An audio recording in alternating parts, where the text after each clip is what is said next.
সামনে আনেনি? আমার মনে হয়েছে যে শহীদ পরিবারের প্রতি তার উদাসীনতা, উন্নাসিকতা, নইলে কেউ এরকম অপরাধ করে 25 লক্ষ টাকা কমিশন দেওয়ার পরে তাদেরকে 2 লক্ষ টাকা দিয়েছে, 5 লক্ষ টাকা আহতদের দেওয়ার কথা বলেছে, 15,000 টাকা দিয়েছে।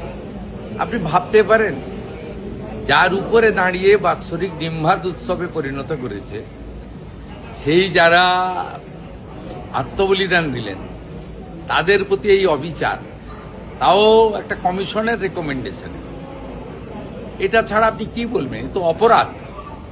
দ্বিতীয়ত হচ্ছে সুশান্ত চ্যাটার্জি নিজে বলছেন তার রিপোর্টে যে কোনো তথ্য আমাকে দেওয়া হয়নি রাইটার্স থেকে।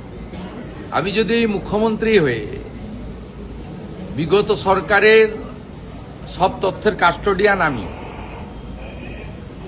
যে কেউ আরটিআইয়ের মধ্যে দিয়ে চাইলে পেতে পারে, আমরা মনে করলে প্রকাশ করতে পারি, কোনো হাইকোর্ট সুপ্রিম কোর্ট যদি তদন্ত করে রিপোর্ট চায় আমি দিতে বাধ্য, যদি খুঁজে না পাওয়া যায় তৎকালীন যে দায়িত্বে ছিল তার বিরুদ্ধে এফআইআর করতে আমি বাধ্য।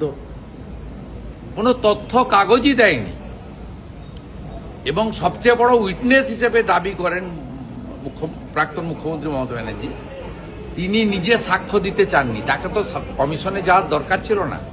বুদ্ধবাবুকে যেমন প্রশ্ন পাঠিয়েছিল তাকে প্রশ্ন পাঠাতে উত্তর দিয়ে দিতেন, ভার্চুয়ালি কমিশনকে তিনি উত্তর দিতে পারতেন। তিনি নিজে অ্যাপিয়ার হননি। আর সবচেয়ে বড় প্রামাণ্য হচ্ছে প্রয়াত পঙ্কজ বন্দ্যোপাধ্যায় বলেছেন যে আমাকে ডাকা সত্ত্বেও যাননি। 44 জন সাক্ষী গেছেন, একজন সাক্ষী ডিক্লাইন করেছেন যে আমি যাব না, কারণ আমি জানি এই কমিশন তৎকালীন স্বরাষ্ট্র সচিব এবং পুলিশের কিছু আধিকারিককে বাঁচানোর জন্য কাজ করছে। না, জনসমক্ষে তো এইভাবে হয় না। যারা বিধায়করা জানতে চাইবেন তারা করবেন। আর উনার যে রেকমেন্ডেশন পার্টটা রয়েছে সেটা আমি মিডিয়া গ্রুপে এবং সোশ্যাল মিডিয়াতে দিয়ে দিচ্ছি। ওনার যে রেকমেন্ডেশন পার্টটা রয়েছে এত বড় তো আর দেওয়া সম্ভব। আরেকটা গুরুত্বপূর্ণ, আপনি এফআইআর এর কথা বলেছেন, আপনি এফআইআর এর কথা বলেছেন। যারা পীড়িত এবং আহত তারা যদি কমিশনের সুপারিশ মতো ক্ষতিপূরণও চায় আর নতুন করে এফআইআর করতে চায়, বর্তমান সরকার তাদের ওয়েলকাম করছে। তাহলে মমতা বন্দ্যোপাধ্যায় এখানে টাকা মারলো, এটা তো নরেন্দ্র মোদীজি করে দেখিয়েছেন। 84 সালে শিখ দাঙ্গার বিচার তো উনি এসে দিয়েছেন 2014-তে। এটা তো নীতিশ কুমারজি করে দেখিয়েছেন। 96 সালে ভাগলপুর দাঙ্গা তো নীতিশ কুমারজি মুখ্যমন্ত্রী হওয়ার পরে দোষীরা সাজা পেয়েছে। তার মানে কি 20-তে 21-এর স্মরণ হলো আজকে? 20 তারিখে 21-এর স্মরণ। এতদিন তো 21 তারিখ মানে স্মরণ নয়, না, মানে তাদের বিচার না বিচারও নয়, সত্যের উদ্ঘাটন। সত্যের উদ্ঘাটন। সব সময় বলে না সত্য অমর, সত্যের কোনো ক্ষয় নাই, সত্য চিরন্তন, সেই সত্যকে চাপাও দেওয়া যায় না। আজকে সত্যের উন্মোচন।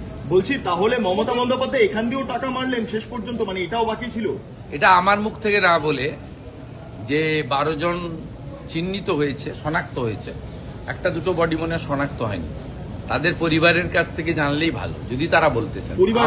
আমি যা বলেছি সুশান্ত চ্যাটার্জির রেকমেন্ডেশন এবং implementation, as a chief minister house চললে বাইরে বলা যায় না, হাউসে বলেছি। এবং যে সদস্য চাইবে অ্যাপ্লিকেশন করে কপি ফটোকপি লুকিয়ে রাখার কারণটা কাল ভিক্টোরিয়ার সামনে যিনি আসবেন তাকে জিজ্ঞেস করলেই বলতে পারবেন। আমি ফোন করে রিঅ্যাকশনস নিলাম, আপনাকে সমর্থন জানাচ্ছেন, তারা এফআইআর পর্যন্ত করবেন আপনার বক্তব্য মতো এবং তারা আবেদন। আমি আপনার কাছ থেকে শুনে তো বলবো না, কান দিয়ে দেখতে নি।